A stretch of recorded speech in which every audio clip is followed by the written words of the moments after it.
अपने काम करो। ये जमीन बचानी है तो आंदोलन करना होगा। और जिस आदमी ने भी अपनी जमीन बेची हो दोबारा उस जमीन को नहीं खरीद सकता। जो क्लोज था, जो 2013 का एक्ट था, उस एक्ट को संशोधन कर दिया इन्होंने। जब भूमि अधिग्रहण एक्ट बना, सुमित्रा महाजन बीजेपी की स्टैंडिंग कमेटी की चेयरमैन थी। वो सारे पार्टियों के लोगों ने भूमि अधिग्रहण बनवाया था। लेकिन जब इनकी सरकार आया, उसी अधिग्रहण में जो भूमि एक्ट था उसी में संशोधन करा। आज उसका मॉडल एक्ट बना दिया और मॉडल एक्ट की पूरी पावर डीसी को दी, डीएम को। आज भूमि अधिग्रहण की पूरी पावर डीएम के पास में है।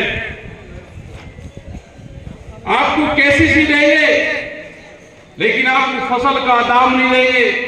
आपकी जमीन महंगी हो सकती है लेकिन आपकी फसल की कीमत नहीं मिलेगी। उनका टारगेट है कि आने वाले 2047 में जब देश की आजादी का 100वां साल मनाएंगे, उस टाइम तक इस देश की 70% किसान की जमीन बड़े व्यापारियों के पास में चल जाएगी। एक आंदोलन और करना पड़ेगा। ये व्यापारी भी, अधिकारी भी ध्यान से सुन ले। बड़े बड़े व्यापारी आपके खेत की जमीन खरीदते हैं सड़क के बराबर में, जमीन का बेनामा करवाएंगे कृषि में, और जब बेनामा हो जाएगा तो उसमें दीवार खड़ी करते हैं, फिर इसको कॉमर्शियल करते हैं। अगर शहर में कोई दुकान बनाता है तो 3 फीट जगह सड़क में छोड़ता है, सड़क के अंदर, लेकिन खेत में नहीं छोड़ते। बराबर की भी जमीन में दीवार खड़ी करेंगे और उनको ये है कि पीछे की जमीन हमको सस्ती मिलेगी। ये टारगेट चल रहा है, अभियान चलाना पड़ेगा।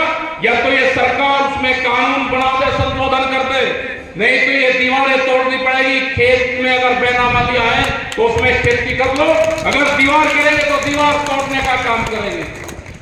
उसमें 3 फीट जगह छोड़ दो, पिछले वाले खेत को सस्ती जमीन ये नहीं। बहुत बड़ा षड्यंत्र आपके साथ में रचा जा रहा है। इस षड्यंत्र से बचना है। फसलों का दाम नहीं मिलेंगे, स्वामीनाथन कमेटी की रिपोर्ट आई को लागू नहीं करेंगे। A2+FL को लागू करेंगे, A2+ जो 50 था उसको लागू नहीं करेंगे और बताएंगे कि हमने स्वामीनाथन कमेटी की रिपोर्ट को लागू कर दिया। MSP गारंटी कानून इसलिए नहीं करेंगे कि यहां पर मक्का की खेती होती है, यहां पे 1400 से 1600 रुपए की मक्का बिकती है, वो 2100 और 2200 रुपए का रेट देना पड़ेगा अगर MSP गारंटी कानून देश में लागू होगा। अकेले बिहार प्रदेश में करीब 5000 करोड़ रुपए मक्का के किसान को नुकसान होता है। इसका डाटा निकालना,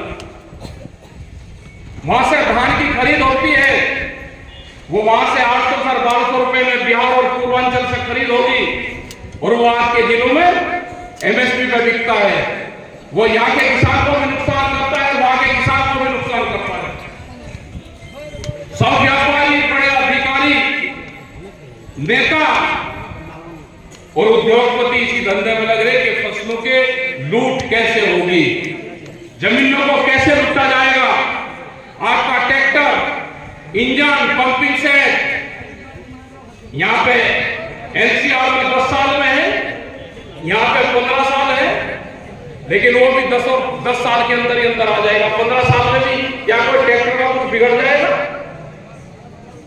कितने लोग हैं कि 15 साल में अपना ट्रैक्टर को दूसरा खरीद लेंगे?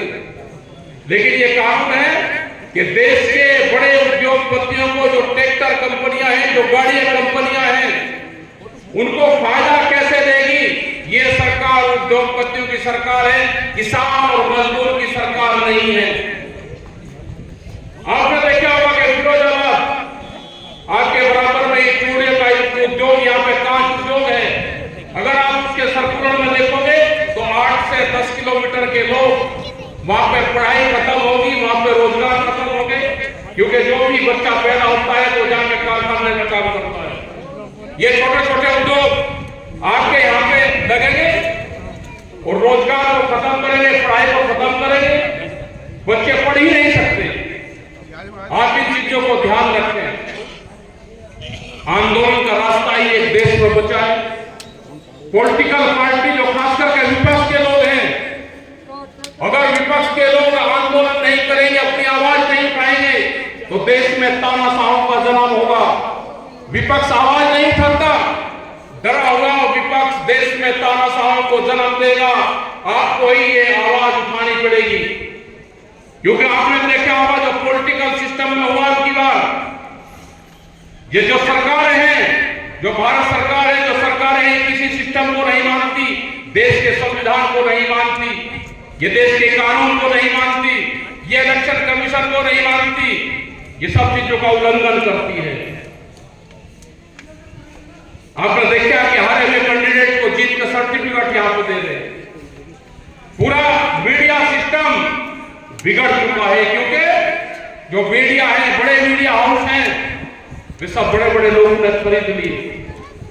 वे डर के हैं, वे छुप छुप का बड़ी बात कहते हैं, लेकिन आज बोलने की ताकत नहीं। कैमरा और कलम पे बंदूक का पहरा जिस देश में होगा, उस देश में आने वाले टाइम पे आतंकवाद जन्म लेगा।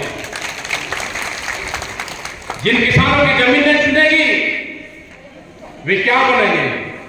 अपनी जमीन बचाने के लिए वे आंदोलनकारी बनेंगे। यह यहां का नहीं क्या काम है। कश्मीर में हम गए, वहां पर सेब पैदा होता है, जो हमारे यहां पर आता है पूरा सेब कश्मीर, हिमाचल और अपने उत्तराखंड से आता है।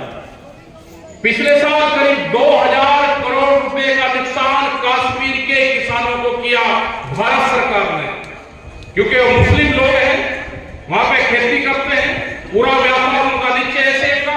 उनके 18 दिन तक, 18 से 22 दिन तक उनके भरे हुए सेब के ट्रक वहां पे खड़े कर रखे बॉर्डर के ऊपर। वे सेब गले, आपने देखा होगा कि पिछले साल जब सेब आपने खाए, वे अंदर से काले निकलते थे, गले हुए निकलते थे, वो वही खेत थे। इधर से अगर फरूट जाता था कोई भी, 6000 करोड़ रुपए का व्यापार हमारा इधर से श्रीनगर में है ऊपर, उसके ट्रक नहीं रुकेंगे, क्योंकि यहां का माल है। अगर कश्मीर से सेब आएगा तो उसको रोकते हैं।